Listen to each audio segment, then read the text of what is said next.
Hey guys, Zephonix here, and today let's talk about pay to play. Now, of course, that also includes Xbox Live, but we're talking about MMOs in this particular case. But I guess we'll have to add in Xbox Live to this equation because it does kind of work. Now, I'm a big fan of pay to play. I'd rather dish out the 10 to 15 or 8 or whatever it is dollars a month in order to play, and I'll explain to you why. Now, there's a huge significance of a difference between a free system and a paying system. With most free systems, which is a constant reminder that you're getting limited quantity as well as quality. Limited quantity, of course, meaning that you're not getting as many demos, or you're not getting as many new quests or whatever it is as a pay-to-play system because they're obligated. And that's the key word right there is obligations. They're obligated to go ahead and give you all these updated and brand new features to the MMO or online system as they are. This is one of the reasons why I'm a big fan of Xbox Live. Not so much for the PC, of course, because like you said, the PC part is free. So if the PC part is free, as a PC gamer, I already see that not Xbox, what's it called? Live. It's just called Live for us, is lackluster. It has, 10, 11 demos? And it's been up for, 3 years now? Just giving a good example of a free system, where Xbox Live, they have demos upon demos. They're running up to somewhere around 300 demos. 200 demos. PlayStation Network is running maybe 50 demos, maybe that much. So, it's a good example. Another good example would be the MMO racket, in terms of, we'll say, Final Fantasy 11, because I was going to say 14, but 14 hasn't come out yet. So we have Final Fantasy 11, and you take a good look at that. And even though it's not played now, Final Fantasy 11 was a pay-to-play system, which indicated that you was constantly putting money in, and then with that, you got a lot back. You've gotten new classes, new abilities, quests after quests after quests after quests after quests. It was just endless amount of, it was actually an endless amount of fun, to be honest with you. Final Fantasy 11 was one of the best, I repeat, the best MMOs I've ever played. Like when it comes down to grouping and, a PvE kind of thing. When it comes down to PvP, I gotta say, I'm really liking, when it comes to pay to play anyway, World of Warcraft. But when it comes down to PvE, I'm a big fan of Final Fantasy 11. I've always have been. The music is just right, and I expect Final Fantasy 14 to be better. And so far, from what I see on the website, it will be better. But, I guess World of Warcraft is a fine example. With World of Warcraft, you're paying to play, and with that, you're getting constant upon constant upgrades. You're getting upgrades. It kind of slowed down recently, but you're getting free upgrades. I'm talking about the free versions, by the way. You're getting free upgrades every it was 3 to 4 months. You were getting a new upgrading to, extra quests, 200 quests, a new area to explore. It's constant. And that's one of the good things about a pay-to-play system. Let's see, what else? Well, basically there is nothing else. That's the difference between a pay-to-pay. Like I said before, the obligation is the key word right there. You want them to be obligated to you. And that's one of the bad things that I don't like about PlayStation Network, is because they're not obligated. They provide you with online free, and that's fantastic. There's a lot of MMOs out there that actually do provide free gameplay. A good example would be Dungeons & Dragons Online. Fantastic online gameplay. Now, the problem is, of course, is that, how to put this? I'm sorry, I just realized another thought too.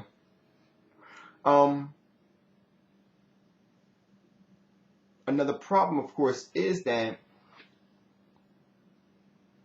how to put this? Oh, you're not getting as much content as you may want or think you need, and that's the biggest problem. That's the biggest problem. Like I said before, I'm talking demos, and demos was a good example. Take the PSN games. A lot of them don't have demos; they only have the free versions, and then they're lackluster in terms of how many they have. That's one example in terms of just PSN.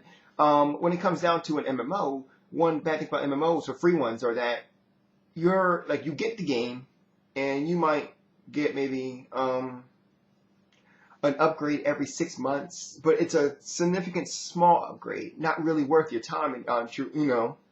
To be perfectly honest, basically it's usually set there and it's free. And what they want you to do is they set some things aside so you can buy, and that's basically where the upgrades lie. They lie in areas where they want you to buy. A good example would be home. A good example would be any MMO, any free MMO. Pick one. It doesn't matter.